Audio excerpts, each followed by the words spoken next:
এরকম হইতে থাকলে তো আমার আর এই দোকানে থাকা হইব না, আমার অন্য দোকানে কাজে যাইতে হইব। কি বলো আশিক, টাকা পয়সা কম দিলাম মানে? কম দেন না তাইলে কি দেন? মাত্র 8,000 টাকা বেতন দেন। এই বেতনে আমি খামু নাকি পরিবার রে দিমু?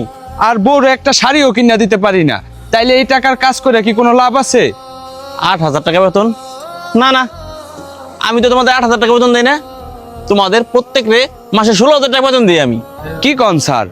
তাইলে ম্যানেজার তো আমাকে মাত্র 8,000 টাকা বেতন দেয়। দাঁড়াও, আমি দেখতেছি বিষয়টা। ম্যানেজারে ফোন দিতেছে এখনই। এ নোবেল, তুমি কই আছো? এক্ষুনি গ্যারেজে আসো। 2 মিনিটের মধ্যে আমি তোমার গ্যারেজে দেখতে চাই, তাড়াতাড়ি আসো। আচ্ছা দাঁড়া, নোবেল আসতেছে, আমি ব্যবস্থা করতেছি।